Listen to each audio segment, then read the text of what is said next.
Student, मैं आपकी teacher प्रेरणा सक्सेना। आज हम विज्ञान का पाठ 2 भोजन के घटक का अध्ययन करेंगे। ठीक है ना। तो आप अपनी बुक निकाल लीजिए, मैं रीड करती हूँ, आप लोग उस पाठ को मेरे द्वारा समझिएगा, फिर अपन पढ़ना शुरू करते हैं। ठीक है। भोजन का महत्व। अब इसमें पहला जो पॉइंट दिया है वो क्या है? भोजन का महत्व। भोजन का क्या महत्व है हमारे लिए, तो हम उसके बारे में जानकारी प्राप्त करते हैं। इसमें से भोजन के अभाव में किसी भी व्यक्ति का स्वास्थ्य रहना संभव नहीं है, परंतु आवश्यकता से अधिक भोजन करना तथा आवश्यकता से कम भोजन करना, दोनों ही परिस्थितियां हमारे स्वास्थ्य के लिए हानिकारक सिद्ध होती हैं। अगर हम ज़्यादा खाना खा लेते हैं, भोजन कर लेते हैं, तो भी वो नुकसानदायक है, और कम करते हैं तो भी वे हमारे लिए हानिकारक या नुकसानदायक होती है। इसके लिए यह आवश्यक है कि भोजन के विषय में जाना जाए कि उसे किस प्रकार संतुलित रूप में लिया जाना चाहिए, ताकि हमारी ऊर्जा की आवश्यकता भी पूर्ण हो जाए और हमारे स्वास्थ्य पर इसका विपरीत या उल्टा प्रभाव न पड़े। आइए भोजन और उसके घटकों के विषय में जानें। अब भोजन के घटक। हमारे सभी खाद्य पदार्थों में कुछ घटक विभिन्न अनुपातों में पाए जाते हैं। इनमें मुख्यतः सम्मिलित होते हैं कार्बोहाइड्रेट, प्रोटीन और वसा, है ना। ये कार्बोहाइड्रेट, प्रोटीन और वसा मुख्य रूप से सम्मिलित होते हैं। हम इन घटकों को पोषक तत्व कहते हैं। इसके अतिरिक्त हमारे शरीर को कुछ अन्य आवश्यक तत्वों जैसे जल, खनिज, लवण, विटामिन और रुक्षांश की भी आवश्यकता होती है।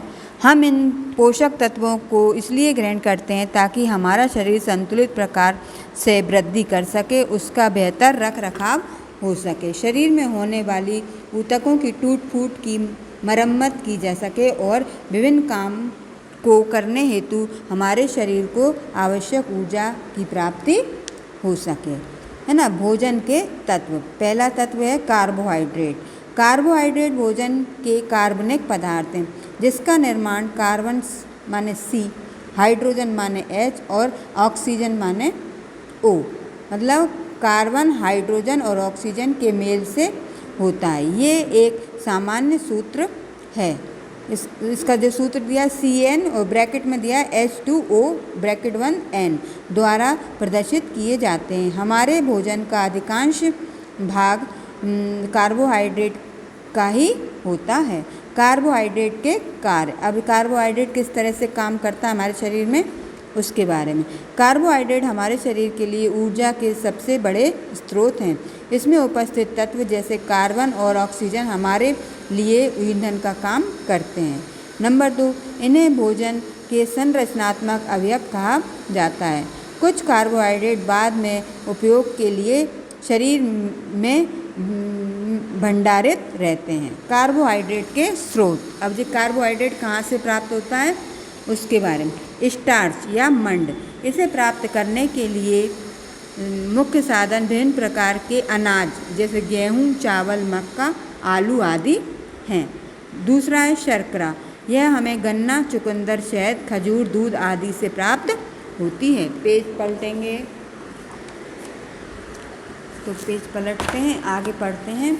वसा। नंबर 2 पे जो है दूसरा क्या है? वसा। हम सभी को जीवित रहने के लिए वसा की आवश्यकता होती है। वसा ऊर्जा का स्रोत है।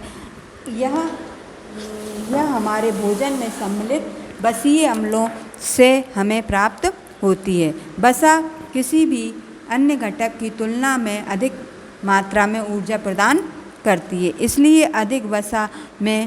अधिक मात्रा में वसा ग्रहण करना शरीर के लिए अस्वास्थ्यकर मतलब हानिकारक होती, स्वास्थ्य के लिए हानिकारक होती है।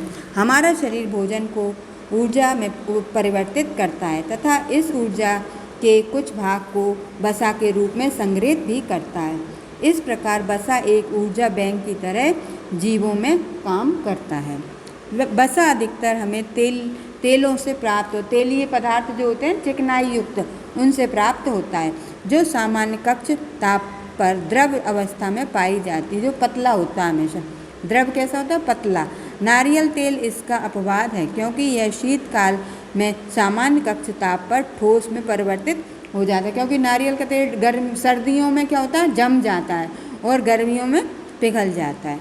वसा के कार्य। अब वसा के क्या कार्य हैं? जीवों में वसा ऊर्जा का स्रोत तथा भंडार है। ये जीवों को आवश्यक कार्यों के लिए ऊर्जा प्रदान करता है। नंबर 2, वसा शरीर के कोमल अंगों की रक्षा करता है। नंबर 3, वसा भोजन को स्वादिष्ट बनाने का काम भी करता है। जंतु वसा के स्रोत। हमें वसा कहाँ कहाँ से प्राप्त होता है उसके बारे में। जंतु वसा, यह हमें मक्खन, देसी घी, दूध, पनीर, मांस आदि से प्राप्त होता है। पादप वसा या तेलीय वसा, यह हमें पकाने का तेल, सरसों का तेल या मूंगफली का तेल आदि से प्राप्त होती है। प्रोटीन। अब नंबर 3 पे आता है प्रोटीन। सामान्यतः प्रोटीन अमीनो अम्लों की विस्तृत श्रृंखलाओं से निर्मित होते हैं। अमीनो अम्ल 22 विभिन्न प्रकार में पाए जाते हैं और हमारे शरीर की इन सभी की आवश्यकता होती है। अमीनो अम्ल में कार्बनिक यौगिक है जो कार्बन, हाइड्रोजन, ऑक्सीजन तथा नाइट्रोजन से बने होते हैं। अमीनो अम्ल काय से बने होते हैं? कार्बन, हाइड्रोजन, ऑक्सीजन और नाइट्रोजन से। ये आपस में मिलकर विभिन्न प्रकार की रचनाएं बनाते हैं जिनसे हमारे शरीर को प्रोटीन की प्राप्ति होती है। कुछ प्रोटीनों में सल्फर, फास्फोरस तथा धातुएं मिलती हैं। प्रोटीन शरीर का निर्माण करते हैं। प्रोटीन शरीर में लगभग 1 किलो कैलोरी प्रति ग्राम ऊर्जा उत्पन्न करते हैं। प्रोटीन के कार्य। प्रोटीन जीवों की लगभग सभी जैविक क्रियाओं में भाग लेते हैं। प्रोटीन के कुछ कार्य निम्नलिखित हैं। शरीर के निर्माणक पदार्थ होने के कारण प्रोटीन शरीर के निर्माण में सहायक होते हैं, अतः हमें शरीर निर्माणक भोजन भी कहा जाता है। किसे? प्रोटीन को। कुछ प्रोटीन भोजन को पचाने तथा अन्य उपचायी क्रियाओं में सहायता करते हैं, जैसे प्रोटीनों को एंजाइम कहते हैं। कुछ प्रोटीन रोगों के प्रतिरोध क्षमता प्रदान करते हैं। प्रोटीन क्षतिग्रस्त अंगों की मरम्मत करने में अपना योगदान देते हैं तथा मृत कोशिकाओं और ऊतकों की पूर्ति करते हैं। नेक्स्ट पेज पे चलते हैं। नंबर 5वां पॉइंट है, कुछ प्रोटीन हीमोग्लोबिन, नाखून, बाल, त्वचा तथा पेशियों जैसे शरीर के अवयव बनाने में सहायक होते हैं। भेड़, बकरी, रीछ आदि जंतुओं की ऊन प्रोटीन से बनी होती है तथा रेशम के कीड़े का रेशमी धागा भी प्रोटीन का बना होता है। प्रोटीन के स्रोत कहाँ से मिलता है इसके बारे में। जंतु स्रोत, इनमें मुख्यतः दूध, मांस, मछली, पनीर, अंडा आदि सम्मिलित है। और पादप स्रोत हैं जिसमें दालें, फलियां, गिरियां, सोयाबीन आदि को शामिल किया जाता है। अब आता है विटामिन। विटामिन बहुत से कार्बनिक यौगिकों का वह समूह है जो शरीर में एंजाइमों की सामान्य क्रियाशीलता के लिए आवश्यक होते हैं। सामान्यतः संतुलित भोजन हमें पर्याप्त मात्रा में विटामिनों की पूर्ति कर देता है, यद्यपि हमें इनकी आवश्यकता अति अल्प मात्रा में होती है। हमें ज़्यादा इसकी ज़रूरत नहीं होती, मात्रा में कम भी चल जाते हैं हमारे लिए, तथापि ये हमारे शरीर के लिए अति महत्वपूर्ण हैं। हमारे शरीर में इसकी अल्प मात्रा भी पर्याप्त होती है। अगर थोड़ा भी विटामिन मिल जाए तो भी वह पूर्ति हमारे शरीर की कमियां हैं जो शरीर में, उसकी पूर्ति कर देता है। विटामिन के कार्य। विटामिन अच्छे स्वास्थ्य तथा सामान्य वृद्धि के लिए आवश्यक होते हैं। विटामिन अच्छी दृष्टि, अस्थियों की वृद्धि, स्वस्थ दांतों, मसूड़ों तथा रुधिर के स्कंद यानी धक्का जमने के लिए आवश्यक होते हैं। जीवों में एंजाइमों की क्रिया के लिए भी विटामिन आवश्यक होते हैं। जो विटामिन एंजाइम की क्रिया में सहायता करते हैं उन्हें सह एंजाइम कहते हैं। नंबर 4, विटामिन शरीर के रखरखाव के लिए भी आवश्यक होते हैं। शरीर के में कार्बोहाइड्रेट, वसा तथा प्रोटीनों के उपयुक्त उपयोग के लिए भी विटामिन की आवश्यकता होती है। अब विटामिन और खनिज की कमी के कारण होने वाली बीमारियां और रोग बेकार जिससे होते हैं उनके बारे में इसमें जानकारी दी है इस श्रेणी तालिका में, तो वो पढ़ते हैं। विटामिन ए से कम होने वाली बीमारी क्या होती है? रतौंधी, आँखों में साफ दिखाई न पड़ना, विशेष रूप से रात्रि में मांसपेशियों में कमजोरी, नहीं, मतलब विटामिन ए की कमी से रतौंधी नामक रोग हो जाता है, जिससे क्या होता है, लक्षण क्या होते हैं इसके, आँखों में साफ दिखाई नहीं देता और रात में नहीं दिखाई देता। विटामिन बी, बेरी नामक रोग इससे होता है, जो मांसपेशियों में कमजोरी व दर्द को, अपनी जो नसें जो हैं दर्द करती हैं, ठीक है। विटामिन सी, स्कर्वी, कमज़ोर मसूड़े, दांतों में जो मसूड़े होते हैं उनको कमज़ोर कर देता है, उनमें से खून आने लगता है, और घाव का न भरना, और घाव भी नहीं भरता, जैसे चोट लग जाती है तो घाव नहीं भरता। पेज अगला पढ़ेंगे। विटामिन डी, सूखा रोग, रिकेटस जैसे बोलते हैं, तो इसमें क्या होता है, घाव का न भरना, ठीक है। और मुलायम तथा मुड़ी हुई हड्डियाँ होती हैं सूखे रोग में। विटामिन के, रक्त का लगातार बहना, जो खून होता है वो लगातार बहता रहता है इस कमी से। तो रक्त का थक्का न जमना, मतलब जो रक्त क्या है, जम नहीं पाता है।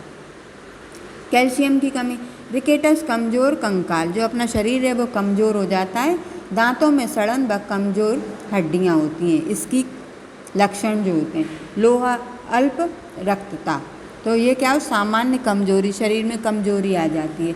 आयोडीन की कमी से क्या होता है, घेंगा या जड़ मानवता का रोग होता है। इसके लक्षण होते हैं गले की ग्रंथियों में सूजन और बच्चों में बुद्धि मंदता, बच्चे मंद बुद्धि हो जाते हैं और गले की जो ग्रंथियाँ होती हैं उनमें हमेशा सूजन बनी रहती है। अब विटामिन के स्रोत पढ़ते हैं। विटामिन के स्रोत, पादप स्रोत, इनमें फल तथा सब्जियां आदि शामिल होती हैं, ठीक है ना। और इसके बाद जंतु स्रोत हैं, ये हमें मांस, मछली, यकृत, तेल, दूध, मक्खन आदि से प्राप्त होते हैं। अब आता है खनिज। सभी सजीव पदार्थों का निर्माण बहुत से तत्वों से मिलकर होता है। हमारे शरीर को कुछ तत्वों तथा पोषकों की अधिक मात्रा में आवश्यकता होती है, इन्हें मुख्य पोषक तत्व कहा जाता है। इसी प्रकार हमारे शरीर को कुछ तत्वों तथा पोषकों की कम मात्रा में आवश्यकता होती है, फिर भी ये हमारे आहार के महत्वपूर्ण घटक हैं। हमारे शरीर द्वारा इनका निर्माण नहीं किया जा सकता है। खनिजों के कार्य, ये शरीर में पोषकों का संतुलन बनाए रखने का आवश्यक काम करते हैं। नंबर 2, खनिज शरीर में मांसपेशी, जो पेशियाँ होती हैं कि सिकुड़न को, रुधिर के स्कंद यानी धक्का जमने को तथा तंत्रिका आवेगों के संचार के लिए भी आवश्यक होते हैं। खनिज उचित वृद्धि तथा स्वास्थ्य के लिए भी आवश्यक होते हैं। रुधिर में हीमोग्लोबिन के निर्माण के लिए भी लौह खनिज आवश्यक होता है। कैल्शियम तथा फास्फोरस जैसे खनिज अस्थियों और दांतों के निर्माण के लिए भी आवश्यक होते हैं। खनिजों के स्रोत, खनिज हमें कहाँ कहाँ से मिलता है उसके बारे में, तो मुख्यतः यह मांस, मछली, अंडे, दूध, दालों, सब्जियों आदि से हमें प्राप्त होते हैं। अब विटामिन और खनिजों में क्या अंतर है इसके बारे में इस तालिका में दिया गया है, तो पढ़ते हैं। विटामिन, एक तरफ विटामिन है, दूसरी तरफ खनिज है। विटामिन कार्बनिक यौगिकों का वह समूह है जो शरीर तथा एंजाइमों की सामान्य क्रियाशीलता के लिए आवश्यक होते हैं, जबकि खनिज क्या होते हैं, खनिज अकार्बनिक। विटामिन होते हैं कार्बनिक और खनिज होते हैं अकार्बनिक पदार्थों का वह समूह जो शरीर तथा शरीर के विभिन्न अंगों की सामान्य क्रियाशीलता के लिए आवश्यक होते हैं। नंबर 2, विलेयता के आधार पर विटामिन 2 प्रकार के होते हैं। वसा में विलेय विटामिन और दूसरा जल में विलेय विटामिन, मतलब जल में घुलने वाले और वसा में घुलने वाले। और शरीर की आवश्यकता के आधार पर खनिज 2 प्रकार के होते हैं, मुख्य पोषक खनिज तथा गौण पोषक खनिज। नंबर 3, विटामिन हमें ग्रहण किए गए भोजन से प्राप्त, जो हम भोजन खाते हैं उस जो ग्रहण करते हैं भोजन को, उससे हमें विटामिन प्राप्त हो जाते हैं, जबकि खनिज हमें भोजन तथा जल से प्राप्त होते हैं। भोजन और जल दोनों से प्राप्त होते हैं, जैसे खनिज जल। चौथा नंबर का पॉइंट है, कुछ विटामिनों का निर्माण हमारे शरीर स्वयं कर लेता है, जैसे विटामिन डी। हमारा शरीर कुछ विटामिनों को अपने आप ही ग्रहण कर लेता है, जैसे विटामिन डी।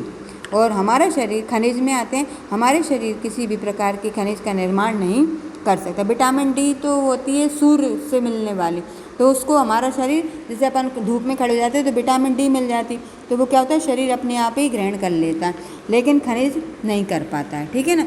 नंबर 5, आहार में विटामिनों की कमी से शरीर को विटामिन हीनता जन्य रोग लग जाता है, जैसे स्कर्वी रोग, vitamin A, B, C, D, E तथा K आदि।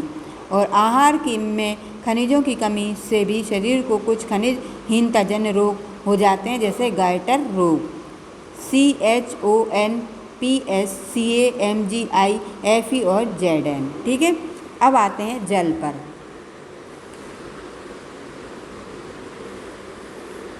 नेक्स्ट पेज पे जल है जो दिया है, जल पढ़ेंगे। जल जीवन का सार है, मतलब जल ही जीवन है कहते हैं ना, तो जल जीवन का सार है। वास्तव में हमारे शरीर का 60 से 70% भाग जल के कारण ही है।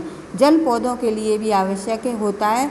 लार तथा रुधिर जैसी सभी द्रवों तथा दूध में भी जल पाया जाता है। जल के कार्य, अब क्या काम है जल के, उसके बारे में। जल भोजन को पचाने तथा एक स्थान से दूसरे स्थान तक संवहन में सहायता करता है। जल द्वारा लार तथा रुधिर जैसे शरीर के द्रवों का निर्माण होता है। जल कोशिकीय क्रियाओं तथा रुधिर संचार में सहायक होता है। यह शरीर में से पसीना तथा मूत्र जैसे अपशिष्ट पदार्थों को बाहर निकालने में सहायता करता है। जल के द्वारा शरीर के ताप को भी नियंत्रित रखा जा सकता है। जल के स्रोत, पेय पदार्थों से हम जल प्राप्त करते हैं, जैसे चाय, कॉफ़ी, फलों के रस, सामान्य जल, दूध, सोडा वाटर आदि। नंबर 2, सब्जियां तथा फलों आदि से। नंबर 3, कोशिकाओं में ग्लूकोज के ऑक्सीकरण से। C6H12O6 glucose plus 6O2 oxygen, arrow 6CO2 carbon dioxide और 6H2O होता है जल। अब रुक्षांश, रुक्षांश क्या होते हैं उसके बारे में। वह पदार्थ जो रेशेदार होते हैं और जिन्हें हमारा शरीर पचा नहीं सकता रुक्षांश कहलाते हैं। यह हमें फलों, सब्जियों तथा पौधों से प्राप्त होते हैं। रुक्षांश मतलब रेशेदार। ठीक है, रुक्षांश सेलुलोज नामक एक जटिल कार्बोहाइड्रेट होते हैं। रुक्षांश के कार्य, क्या कार्य करता है हमारे शरीर में, इसके बारे में। यह हमें भोजन को भली भांति पचाने में सहायता करते हैं। इनका कार्य शरीर में जल को रोके रखना होता है। रुक्षांश छोटी आंत में पचे हुए भोजन को गतिशील रखते हैं और इस प्रकार कब्ज की स्थिति उत्पन्न होने से रोकते हैं। रुक्षांश के स्रोत, फल तथा सब्जियां, सलाद, भुट्टा, दलिया आदि रुक्षांश के मुख्य स्रोत होते हैं। भोजन के अवयव, उनके कार्य तथा स्रोत। ठीक है ना, इस तालिका में दिया, पेज पलटेंगे। इसके बाद आते हैं उत्तम स्वास्थ्य का रख रखाव। ठीक है ना, इस तालिका जो दी है वो आप लोग अपनी बुक में से रीड करिएगा तो समझ में और जल्दी आएगा। अब उत्तम स्वास्थ्य का रख रखाव, मतलब अच्छे स्वास्थ्य का रख रखाव कैसे करते हैं इसके बारे में। हमें विभिन्न प्रकार के भोजन खाने चाहिए। हमारे भोजन में दालें, सब्जियां, सलाद, चपाती, चावल, दही तथा दूध सम्मिलित होने चाहिए। ऐसे ही भोजन को संतुलित भोजन कहा जाता है। संतुलित आहार वह आहार जिसमें भोजन के सभी पोषक तत्व पर्याप्त मात्रा में उपस्थित होते हैं, उसे क्या कहते हैं, संतुलित आहार कहते हैं। संतुलित आहार के अवयव, अवयव कौन कौन से, मतलब संतुलित आहार कैसे होता है। कार्बोहाइड्रेट, वसा, प्रोटीन, विटामिन, खनिज, जल तथा रुक्षांश, इन सभी को मिलाकर जो भोजन बनता है वो क्या कहलाता है, संतुलित आहार। ठीक है, संतुलित आहार का महत्व क्या है। यह आहार शरीर को आवश्यक ऊर्जा प्रदान करता है। इसमें जो तालिका दी है बच्चों के वजन के अनुसार, तो वो आप पढ़िएगा। अब इसके बाद नेक्स्ट पेज पर आते हैं। नंबर 2 है संतुलित आहार शरीर को उचित वृद्धि में योगदान देता है। यह व्यक्ति को स्वस्थ रखने में सहायक होता है। संतुलित आहार में विटामिनों, खनिज, वसा, अम्लों, अमीनो अम्लों जैसे अनिवार्य पोषकों की मात्रा, पर्याप्त मात्रा उपस्थित होती है। संतुलित आहार शरीर के अंगों, ऊतकों तथा कोशिकाओं की पूर्ति तथा मरम्मत और वृद्धि के लिए पर्याप्त मात्रा में कच्चे पदार्थ प्रदान करता है। संतुलित आहार की आवश्यकता क्यों होती है। भोजन की अधिक अथवा कम मात्रा खाने से कुपोषण हो जाता है। स्वस्थ रहने के लिए व्यक्ति को संतुलित भोजन ही खाना चाहिए। यद्यपि हमारे एक ही प्रकार का भोजन पेट भरकर खा लिया तो भी हो सकता है कि यह संतुलित भोजन ना हो। उदाहरणतः यदि अत्यधिक कार्बोहाइड्रेट युक्त या वसा युक्त भोजन करने से कोई बालक या व्यक्ति शक्तिशाली नहीं बन सकता, बल्कि इससे यह क्या होता है, मोटापा हो जाता है। इससे क्या होता है, मोटापा हो जाता है। हमें अपने भोजन की आदतों को बदलते रहना चाहिए। हमें सदा संतुलित भोजन करना ही चाहिए। असंतुलित भोजन का प्रभाव। असंतुलित भोजन करने से क्या प्रभाव पड़ता है? कार्बोहाइड्रेट की कमी। दैनिक भोजन में कार्बोहाइड्रेट की कमी से सुस्ती, शारीरिक क्षमता में कमी तथा थकावट का अनुभव होता है। कार्बोहाइड्रेट की अधिक मात्रा लेने से मोटापा तथा श्वसन तंत्र में असामान्यता उत्पन्न हो जाती है। वसा की कमी। हमारे शरीर को वसा की केवल कम मात्रा की ही आवश्यकता होती है, परंतु भोजन में वसा की कमी से त्वचा शुष्क हो जाती है, शरीर पतला हो जाता है और शरीर कमज़ोर, दृष्टि भी कमज़ोर हो जाती है। वसा के अत्यधिक उपयोग से यकृत तथा अग्नाशय निष्क्रिय हो जाते हैं। प्रोटीन की कमी से। प्रोटीन भोजन। दैनिक भोजन में प्रोटीन की कमी का बच्चों की वृद्धि या ऋणात्मक प्रभाव पड़ता है। बच्चों की जो बढ़वार रहती है, जो बढ़ते हैं ना बच्चे, उनमें ऋणात्मक यानी घटता हुआ प्रभाव दिखाई देता है।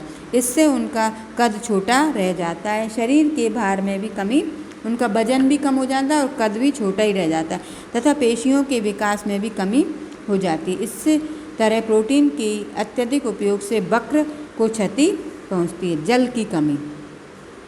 दैनिक आहार में जल की कमी थकावट, सिरदर्द तथा वक्र संबंधी समस्याओं को उत्पन्न करता है। इससे व्यक्ति के मानसिक स्वास्थ्य पर भी बुरा प्रभाव पड़ता है। जल त्वचा को नर्म बनाए रखने में भी सहायक होता है। जल की उचित मात्रा स्वास्थ्य को सुचारू रूप से रखती है। पेज पलटेंगे। ये आपका जो अध्याय था, पाठ, वो समाप्त हो गया है। इसमें कुछ स्मरणीय बिंदु ऊपर दिए हैं, वो मैं पढ़ती हूँ अब, ठीक है, आप लोग देखिएगा। कार्बोहाइड्रेट, वसा और प्रोटीन 3 मुख्य पोषक तत्व हैं। पोषक तत्वों के अतिरिक्त शरीर को खनिज, विटामिन तथा जल की आवश्यकता होती है। कार्बोहाइड्रेट शरीर के लिए आवश्यक ऊर्जा के मुख्य स्रोत हैं। कार्बोहाइड्रेट की अतिरिक्त मात्रा शरीर के संचित होकर वजन में वृद्धि करती है। वसा तथा तेल शरीर में ऊर्जा की आपूर्ति करते महत्वपूर्ण अंगों को सहारा प्रदान करते हैं तथा उन्हें क्षतिग्रस्त होने से बचाते हैं, मतलब उनका नुकसान होने से बचाते हैं। वे ऊष्माक्षय से शरीर को रोधी भी बनाते हैं। प्रोटीन शारीरिक वृद्धि तथा शरीर के अंगों की मरम्मत के लिए आवश्यक होता है ना। विटामिन खनिज की वृद्धि तथा सामान्य क्रियाविधि को बनाए रखने में सहायक होते हैं। खनिज शरीर की सामान्य क्रियाविधि को बनाए रखते हैं। जल पोषक तत्वों, हार्मोन, रोगों से लड़ने वाली रक्त कोशिकाओं तथा व्यर्थ पदार्थों को रक्त प्रवाह के द्वारा शरीर के विभिन्न अंगों में तथा शरीर के बाहर ले जाता है। यह आपके शरीर को उचित तापमान 37 डिग्री सेल्सियस पर बनाए रखने में भी सहायक होता है। रुक्षांश जल को शरीर में बनाए रखने तथा पाचन में सहायक होता है। वह आहार जिसमें भोजन के अवयवों कार्बोहाइड्रेट, वसा, प्रोटीन, विटामिन, खनिज तथा जल का शरीर की आवश्यकता के अनुसार समानुपातिक मिश्रण होता है, संतुलित आहार कहलाता है। विटामिनों की कमी के कारण बेरी, स्कर्वी और रिकेटस जैसे रोग हो जाते हैं। ठीक है, ये तो आपके स्मरणीय बिंदु हो गए। अब अपन अभ्यास का शुरू करते हैं। तो पहले दिया है, पहला प्रश्न है सही विकल्प पर चिन्ह लगाइए। तो पहला जो विकल्प है वो है आलू में अत्यधिक मात्रा में पाया जाता है। अब क्या पाया जाता है, जो 4 ऑप्शन दिए हैं वो मैं पढ़ती हूँ। कार्बोहाइड्रेट, विटामिन B12, खनिज और वसा। तो अब इसमें से अपन जो सही उत्तर है उस पर निशान लगाएंगे। तो आलू में अत्यधिक मात्रा में पाया जाता है, क्या पाया जाता है, खनिज। ठीक है, इसके बाद दूसरा है शर्करा के स्रोत हैं गन्ना, गेहूँ, आलू या दूध। तो गन्ना, शर्करा में के स्रोत कौन सा है, गन्ना। गन्ना पे राइट का निशान लगाएं। भोजन से हमें मिलती है, क्या मिलती है, कार्बोहाइड्रेट, प्रोटीन, पोषक तत्व, ऊर्जा। तो हमें क्या मिलती है, भोजन से ऊर्जा प्राप्त होती है, तो ऊर्जा पर निशान लगाएंगे। इसके बाद चौथा प्रश्न है भोजन में खालिस्तान से शरीर निर्माण होता है। भोजन में खालिस्तान से शरीर निर्माण होता है, किससे, वसा, प्रोटीन, कार्बोहाइड्रेट, खनिज।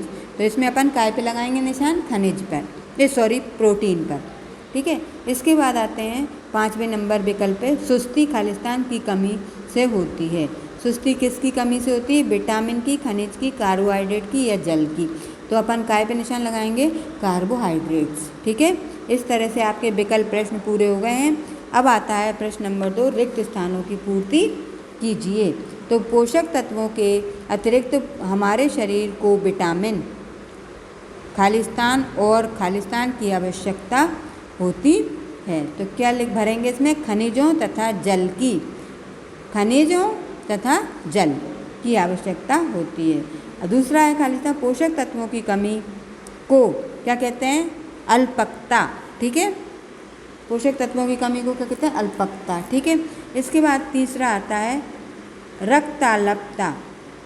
रक्ताल्पता तो खालिस्तान की कमी से होता है। कौन क्या होता है? खाली इसकी कमी से, किसकी कमी से होता है रक्ताल्पता?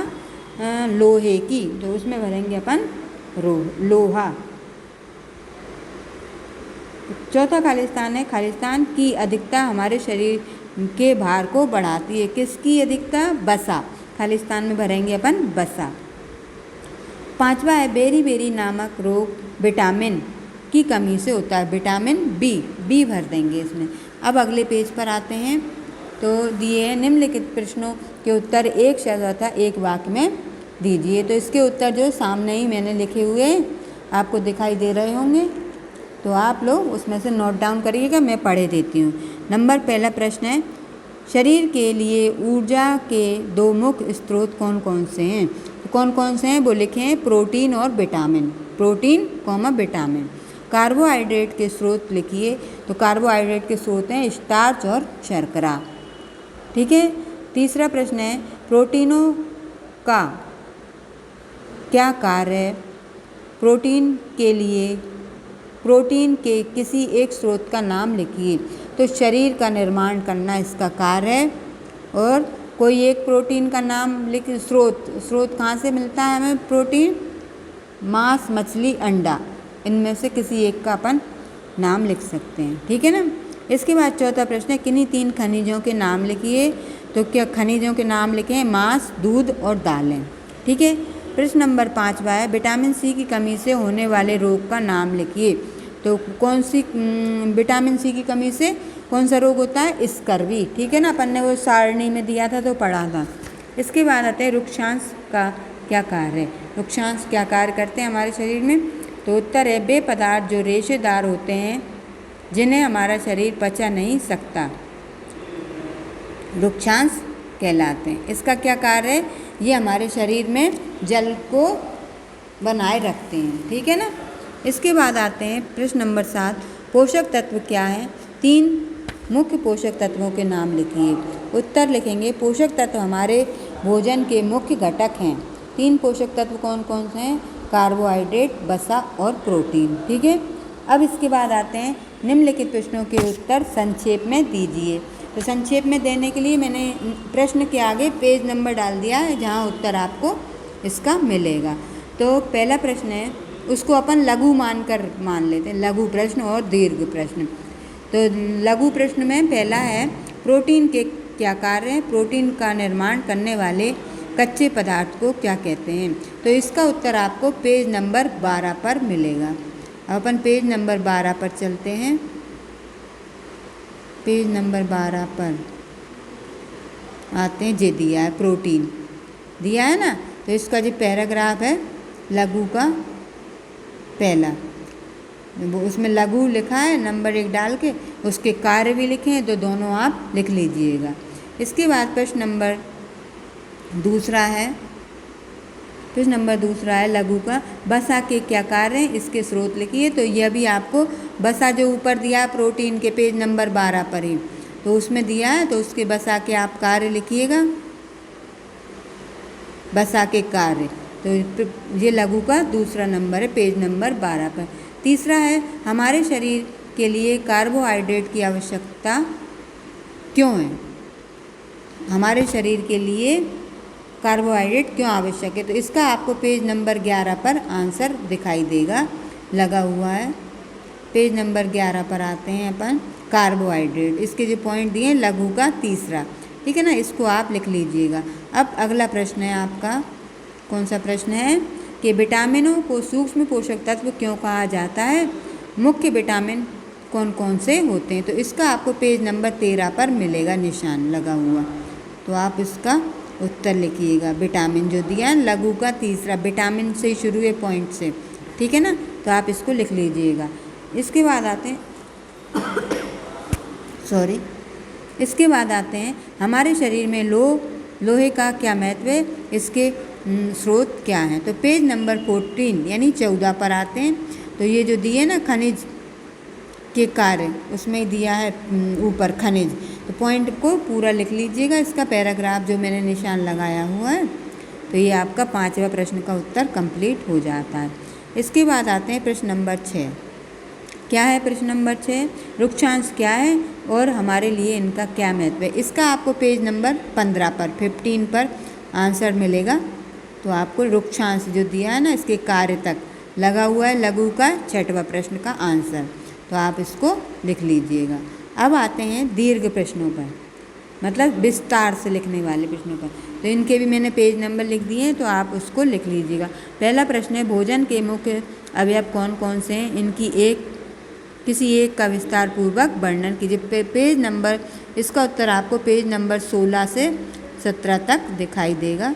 तो अपन चलते हैं भोजन के अवयव, पेज नंबर 16 से 17 तक का आपको लिखना है पूरा, ठीक है ना। इसके बाद आते हैं अगला प्रश्न है, आप तरह तरह का आहार क्यों ग्रहण करते हैं। इसका जो प्रश्न है, आप तरह तरह का आहार क्यों ग्रहण करते हैं, इसका आंसर आपको पेज नंबर 11 पर दिखाई देगा। ये ऊपर दिया है ये भोजन के घटक, ये पूरा पैराग्राफ आपको लिखना है, दीर्घ का दूसरा या सविस्तार का दूसरा। अगला प्रश्न है आपका 3 नंबर सविस्तार का। क्या है, विटामिन आपके लिए क्यों आवश्यक है, विभिन्न विटामिनों का उनके स्रोत सहित वर्णन कीजिए। तो आपको पेज नंबर 13 से लेके 14 तक का पूरा आंसर आपको लिखना पड़ेगा। ये दिया है ना पूरी श्रेणी, इसको आपको लिख लीजिएगा इस तरह से। फिर चौथा जो प्रश्न है, खनिजों का उनके स्रोत सहित वर्णन कीजिए, इसको कट कर दीजिए क्योंकि एक बार ऊपर मैं खनिज के बारे में लिखवा चुकी हूँ। अब आते हैं सही गलत पर निशान, सही पर सही का और गलत कथन पर गलत का निशान लगाइए। तो पहला है हीमोग्लोबिन के निर्माण के लिए लोहा महत्वपूर्ण है, इसका आंसर लगाएंगे सही। नंबर 2, वसा को शरीर निर्माण भोजन भी कहते हैं, इसका भी सही। इसके बाद तीसरा है घेंगा लोहे की कमी के कारण होता है, इसको लगा देंगे गलत, क्रॉस।